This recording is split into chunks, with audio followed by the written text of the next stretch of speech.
오늘 누가복음 2장 8절부터 20절까지를 통해서 주님이 이 세상에 오심을 전파하는 자들의 모습을 보겠습니다. 먼저 첫 번째 여기 설교약을 보세요. 천사들을 보겠습니다. 여기 9절에 보면 주의 사자가 곁에 서고 주의 영광이 그들 바로 목자들을 두루 비추매 크게 무서워하는지라. 성도 여러분, 이 목자들은 이 밤에 집에 가지 못합니다. 왜냐하면 양떼들을 돌봐야 되거든요. 그래서 이 목자들은 밤에 양떼들과 같이 있다가 이제 낮에 자기 집에 가든지 교대로 하든지 그렇게 하겠죠. 그러니까 다시 얘기해서 이 목자들이라고 하는 것은 남이 잘 때 눈 뜨고 있어야 될 사람입니다. 그러니까 신분적으로 보면 굉장히 낮은 신분에 있는 사람이고 육체적으로 보면은 굉장히 힘든 직업을 가진 사람이죠. 근데 그들의 이름이 목자입니다. 근데 이 목자들에게 천사들이 나타나서 예수 그리스도께서 이 세상에 오심을 선포합니다. 여기서 굉장히 중요한 포인트가 있습니다. 왜 목자죠? 왜 목자들에게 주님의 오심을 천사들이 선포하고 알려주셨습니까? 왜? 예수님이 목자잖아요.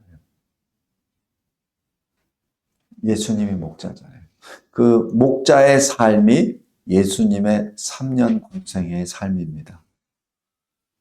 자기 백성들이 편안하게 잘 때 예수님은 잠을 자지 아니하시고 산에 올라가서 기도하셨죠. 자기 백성들이 평안하게 풀밭 위에 누워서 평안하게 쉴 수 있도록 목자는 잠을 안 자고 양떼들을 지키시죠. 주변에 늑대나 야생동물이 들어온 것을 지키고 거기서 양떼들을 지켜주셨죠.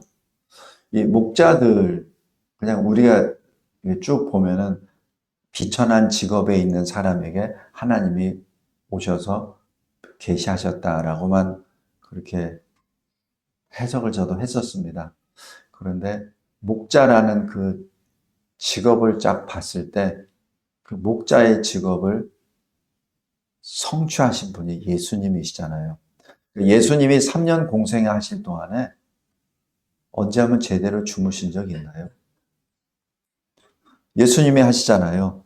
저 새도 둥지가 있어서 머리를 쉴 때가 있었는데 나는 그것도 없다. 주님이 하신 말씀이에요. 주님의 3년 공생애 동안에 우리들을 위해서 지키고 또 지키셨죠.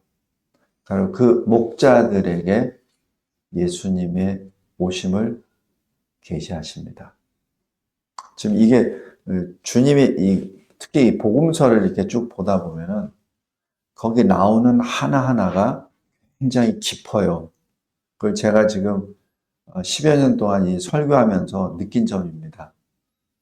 그냥 신학책이나 아니면 제 참고 문헌이나 이걸 가지고 이렇게 적어 나와요. 그래서 설교 여기 요약도 그걸 기초로 해서 쭉 적는데 저는 이 강단에서 주님의 마음을 자꾸 이게 보여주세요. 그 목자들 밤에 양떼들을 지키기 위해서 하는 그 모습이 그 밤이란 게 뭐죠? 어둠이잖아요. 그 어둠에 있는 양떼들. 이 세상이라는 광야에 흩어져 있는 하나님의 백성들을 건져내시기 위해서 어둠 속에서 눈을 부릅뜨시고 자기 백성들을 지켜주시는 목자 주님을 보시기 바랍니다. 그래서 목자들에게 나타나 주세요. 근데 나타나실 때 어떻게 하냐면 9절에 주의 영광이 그들을 두루 비추네. 그 영광이 두루 비춘다는 얘기는 뭐죠? 그 밤이 환하게 비쳤다는 얘기죠. 잘 생각해 보세요. 여러분이 목자들입니다. 밤에 껌껌한데 피곤한 눈과 이 몸과 다리를 가지고서 이렇게 있다가 갑자기 확 영광의 빛이 확 비춘다고 하십시오. 계시록 1장에 보면은 계시록 22장에 보면은 주의 영광의 그 빛은 해와 달과 별의 빛과 다르다고 했습니다. 그죠? 그 빛이 확 순간적으로 나타났다고 생각해 보세요. 그리고 주의 사자, 바로 천사가 그들 옆에 섰다고 생각해 보십시오. 놀라지 않을 수 없죠. 컴컴한데 갑자기. 제가 야간 보초를 쓴다든지 옛날에 아니면 야간 어떤 그 훈련을 받을 때 사실 좀 가장 두려운 게 뭐냐면 사람이 나타나는 거예요. 밤에 갑자기. 차라리 짐승이 나타난다는 얘기는 짐승이 눈이 초록색이거든요. 파란색 빛이 쫙 나기 때문에 내가 뭔가를 이렇게 대처할 시간이 있어요. 근데 갑자기 사람이 턱 나타나면은 그때는 사실 소리를 못 질러요. 갑자기 확 나타나면. 근데 주의 사자가 천사가 확 섰습니다. 그러니 여기 9절에 크게 무서워하는지라. 아마 제대로 서 있을 수도 없을 거요. 이러자 10절에 천사가 선포합니다. 무서워하지 말라. 이게 어느 나라 말로 했을까요? 목자들이 들을 수 있고 이해할 수 있는 말로 하겠죠. 성도 여러분, 우리는 하나님의 말씀을 들을 때 우리 각자 모국어로 듣습니다. 왜 그런지 아세요? 아무리 다른 나라 말을 잘해도 자기 모국어로 들어야만 온전히 이해가 되거든요. 그러니까 하나님이 보내주신 사자, 천사들도 내가 들을 수 있는 말로 전합니다. 그러니까 이 언어의 장벽이 사라진다는 얘기입니다. 여러분이 한국 사람이 됐든 아니면 미국 사람이 됐든 저 아프리카의 어느 사람이 됐든 전혀 문제가 안 된다는 얘기입니다. 하나님은 언어를 하나로 하시기도 하고 흩으시기도 하죠. 나누시기도 하시잖아요. 천사가 이 다윗의 동네에 사는 목자들이 이해할 수 있는 아마 히브리 말로 했겠죠. 보라, 내가 온 백성에게 미칠 큰 기쁨의 좋은 소식을 너에게 전하노라. 여기서 잘 들어보세요. 온 백성입니다. 그러니까 이 유대인만이 아니에요. 온 백성입니다. 이 땅에, 이 세상에 존재하는 모든 백성에게 도달할 큰 기쁨의 좋은 소식. 오전 설교에도 말씀드렸지만 예수님이 하나님의 아들이, 하나님의 사랑이, 하나님의 의가 이 세상에 나타나신다는 그 자체는 창조 역사보다도 더 큰 역사입니다. 그 역사를 소개합니다. 큰 기쁨의 좋은 소식. 좋은 소식이 뭐예요? 유앙겔리온에서 이게 복음입니다. 그러면서 11절 내용을 설명하시죠. 오늘 다윗의 동네에 너희를 위하여 구주가 나셨으니 곧 그리스도 주시니라. 여기서 다윗의 동네가 뭐죠? 다윗의 고향입니다. 베들레헴이죠. 이것이 다윗의 동네, 다윗의 고향으로 그냥 되는 것이 아니라 바로 다윗의 계보를 말합니다. 로마서 1장에 있는 것처럼 혈통으로는 다윗의 계보로부터 오신 주님이라는 것을 여기서 의미합니다. 이 다윗의 계보 뜻은 언약입니다. 아담 언약, 노아 언약, 아브라함 언약, 모세 언약, 다윗 언약. 그리고 그 다윗 언약을 성취하시고 완성하신 분이 예수 그리스도 새 언약이죠. 바로 다윗의 언약에 따라 베들레헴에 오시는데 무엇을 위하여? 너희를 위하여. 너희는 누굽니까? 만민이 아니죠. 이 말씀을 듣고 믿음으로 결부시키는 자들입니다. 그냥 내 지식의 창고에다 넣는 사람이 아니고 그 말씀을 받고 내 믿음과 하나가 되는 사람. 그 사람이 너희입니다. 너희, 믿음과 결부시켜서 말씀을 받은 사람의 구주가 오셨다는 얘기죠. 구주는 바로 구원의 주이시죠. 구원의 창시자를 의미합니다. 그분이 누구시죠? 그리스도. 그리스도가 무엇입니까? 기름 부음을 받은 자, 메시아입니다. 왜 기름을 부음을 받았죠? 하나님의 특별한 뜻을 성취하시기 위하여 하나님이 기름 부으신 그 부으심을 받은 자입니다. 그분이 그리스도이십니다.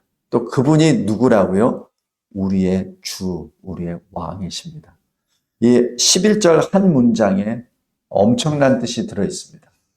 언약으로부터 하나님의 선택과 역사하심, 그리고 그 뜻을 이루시기 위하여서 오시는 기름 부음을 받은 메시아 그리스도, 바로 그분이 우리의 왕이심을 여기서 선포하시죠.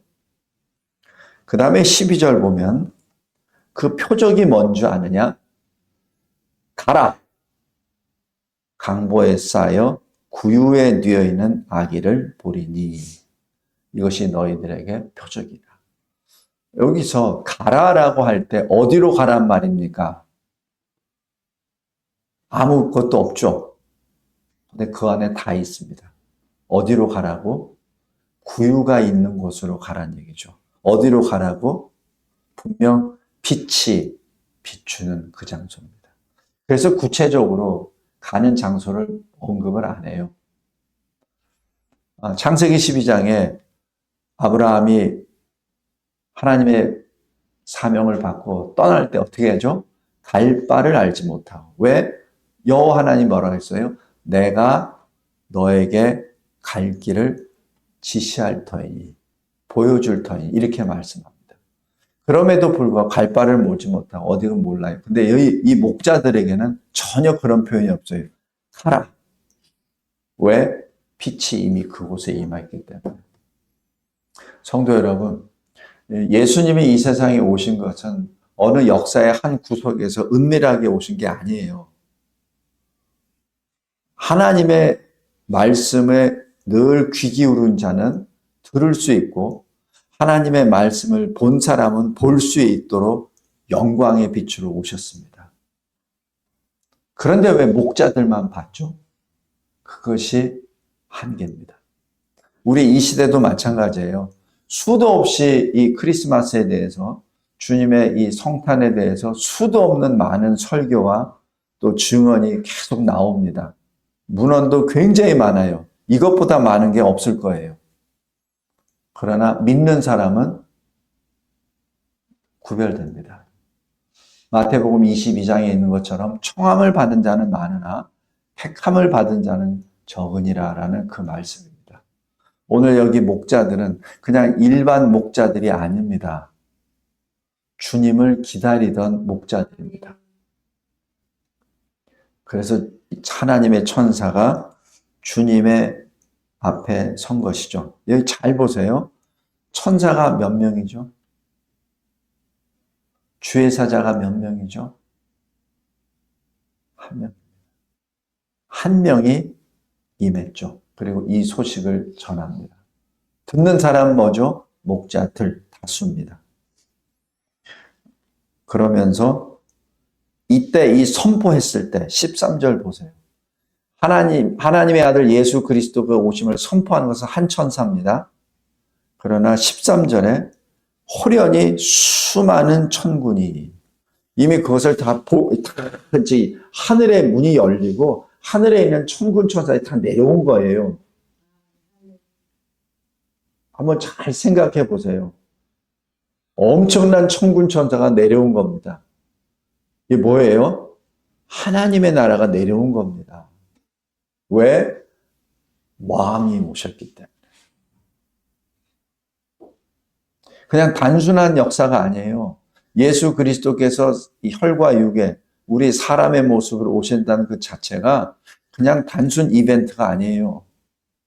하늘이 열리고 하늘에 있는 천군 천사가 다 내려온 겁니다. 그리고 선포할 때는 한 천사가 선포합니다. 그리고 그 수많은 천군들이 내려와서 찬양을 합니다. 이 찬양은 우리가 부르는 찬양이 아니에요. 우리가 부르는 것은 하나님의 말씀을 받고 우리가 성령의 감동을 받고 그 리스폰스로 얘기하는 거죠. 그죠? 이게 신앙 고백입니다. 하나님의 말씀을 받고 하나님의 빛을 받은 사람들이 반사시키는 거죠. 우리 나름대로, 우리 그릇에 맞춰서. 그게 우리가 드리는 찬양이고 찬송입니다. 그런데 여기서 수많은 천군이 지금 선포하는 찬송은 달라요. 하늘에서 직접 부어지는 겁니다. 다릅니다.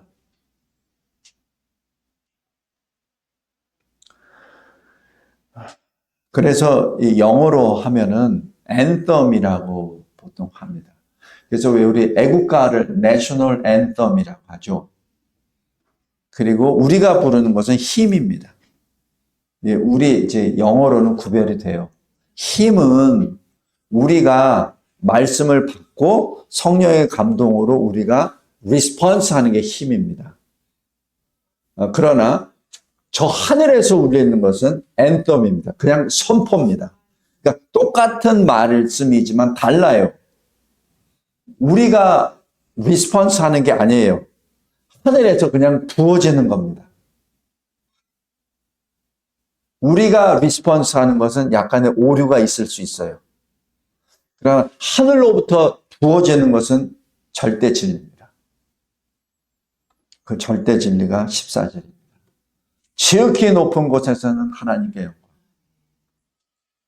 땅에서는 평화가 아니라 땅에서는 하나님이 기뻐하신 사람들 중에 평화입니다.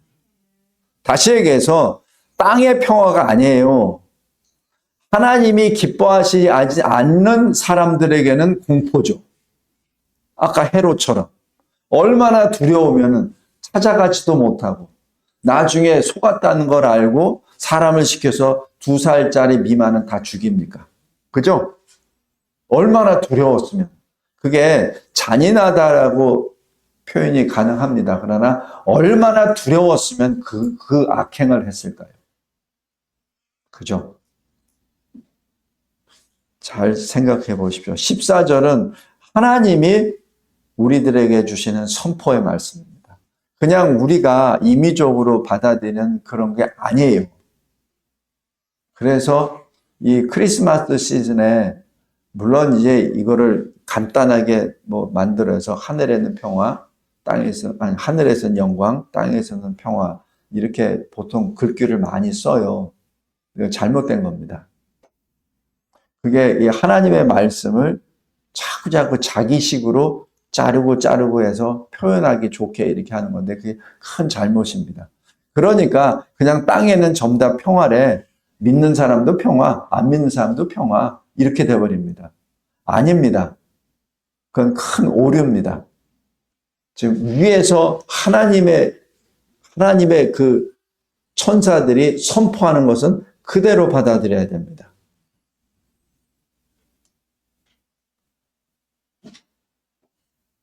지극히 높은 곳에서는 하나님께 영광.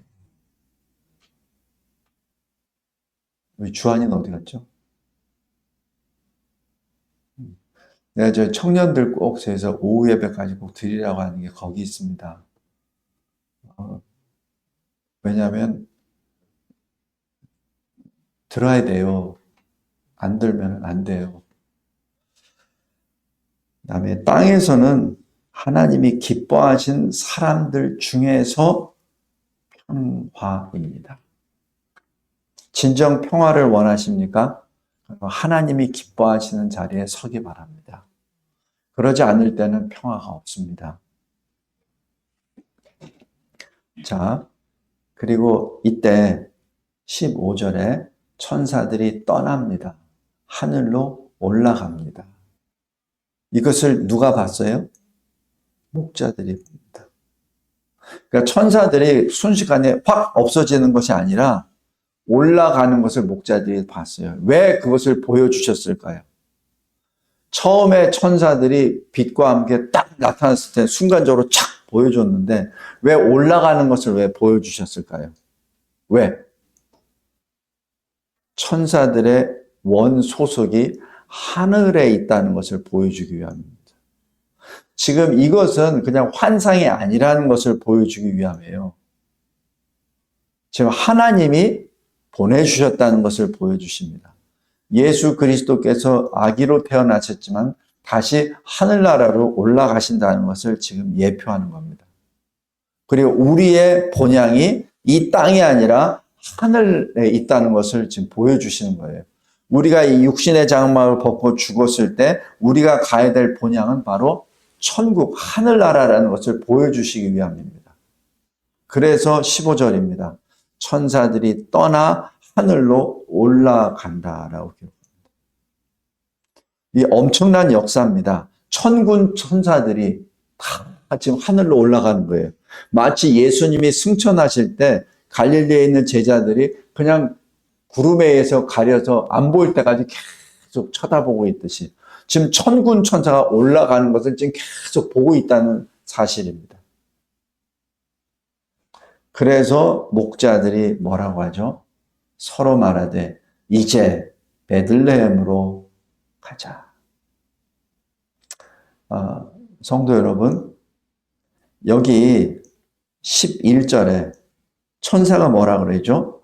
오늘 다윗의 동네에 이렇게 말합니다. 그런데 이 목자들은 뭐라 그러죠? 15절 베들레헴으로 가자 이렇게 말씀합니다. 목자들은 비록 낮은 직업, 비천한 직업으로 살고 있지만 그들의 마음은 늘 메시아 그리스도를 향한 그 증거입니다. 그러니까 다윗의 동네라고 하니까 바로 베들레헴 딱 나오잖아요. 그죠? 그러니까 항상 이 사람들은 지금 메시아를 기다리고 있다는 사실입니다. 성도 여러분, 우리 항상 그리스도를 사모하고 그리스도를 기다리는 그 신앙을 꼭 지키기 바랍니다. 그러니까 누가 뭐라고 했을 때, 천사가 뭐라고 딱 했을 때 굳이 베들레헴이라고 얘기 안 해도 베들레헴으로 가잖아요. 그것이 믿음입니다. 그 믿음을 끝까지 갖고 빼앗기지 말기 바랍니다. 그러면서 말씀해요. 주께서 우리에게 알리신 바 이 이루어진 일을 보자. 주께서 알리셨다라고 해야죠. 천사가 알리셨다는 얘기 안 합니다. 주께서 알리셨다. 이것이 목자들의 신앙 상태입니다. 아까 우리 마태복음 2장에 나와 있는 대제사장과 그리고 서기관들은 어떻게 했죠? 모르는 척 했잖아요. 베들레헴이라는 장소는 알았지만 거기에 대한 반응이 없었어요. 근데 목자들은 바로 즉각적인 반응을 나타냅니다. 성도 여러분, 우리의 신분이, 우리의 높고 낮음이 문제가 아니라 우리의 영적 상태가 중요합니다. 우리의 믿음이 중요해요. 우리 청년들 꼭 기억하시기 바랍니다. 이것을 놓치면 안 돼요. 아무리 세상에서 좋은 걸 갖는다 하더라도 신앙을 놓쳐버리면 그거는 헛된 거예요. 수학적으로 표현하면 제로입니다. 전도서 모든 것이 제로다, 제로다, 제로다. 그죠? 그게 그거잖아요. 헛되다. 모든 것이 제로다. 여기 목자들은 여기서 주님을 만나고 천사를 통해서 주님을 만나고 천사가 전하는 말씀을 통해서 지금 메시아를 봅니다. 그래서 16절 빨리 가자. 지체하지 않습니다. 여기서 목자들이 빨리 가면 어떻게 해요? 양떼들을 지키느라고 밤에 고용된 사람이잖아요. 근데 만약에 목자들이 떠나서 양떼들이 어떻게 되면은 어떻게 되죠? 다 물어줘야 돼요. 다 물어줘야 된다고. 그럼 어떻게 돼요? 도산당하죠. 도산이 아니라 아마 몸도 팔아야 될 거예요. 그런데 여기 목자들은 뭐죠? 빨리 가자. 빨리 가자. 이것이 진정으로 하나님 나라를 발견한 사람의 반응입니다. 우리가 예수를 믿고 변화가 된다는 그 자체의 증거가 바로 이거예요. 그래서 믿음이, 행함이 없는 믿음은 죽은 것이라는 표현이 그겁니다. 내가 예수를 믿었습니다. 그런데 천사가 그렇게 말씀을 전했어요. 그런데도 그냥 지금 여기 양떼가 100마리가 있는데 내가 이곳저곳 가면 양떼 놓치면 나 내일 당장 어떻게 되는데 그러면은 안 되는데 그러면서 멈칫했습니까? 아니에요.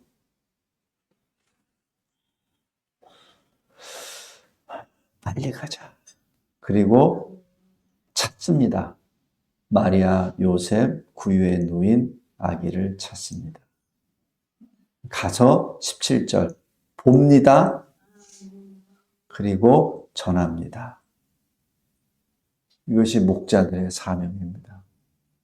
우리가 이 세상을 이제 쭉 살면서 특별히 이 마지막 때를 달려갈 때 내 손에 쥔 것에 대해서 너무 애착하지 마십시오.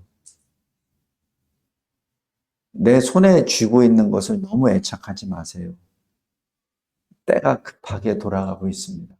그런다고 제가 뭐 극단적으로 뭐 재산을 팔아서 뭐 어떻게 하라는 얘기가 아니라 제가 말씀드린 믿음을 1번으로 치라는 얘기입니다.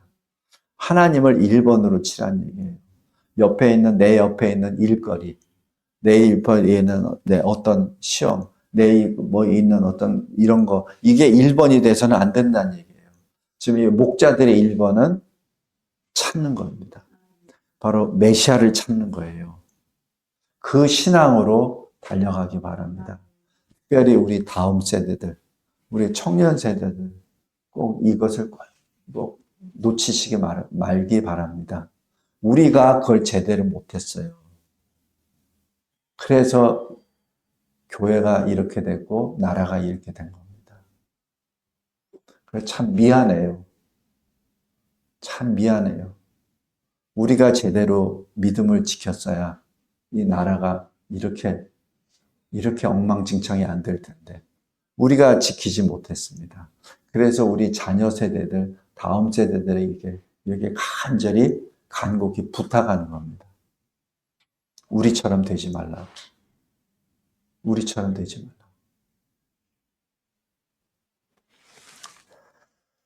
말라.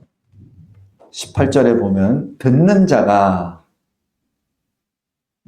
다 목자들이 그들에게 말한 것을 놀랍게 여기되 마리아는 마음에 새깁니다.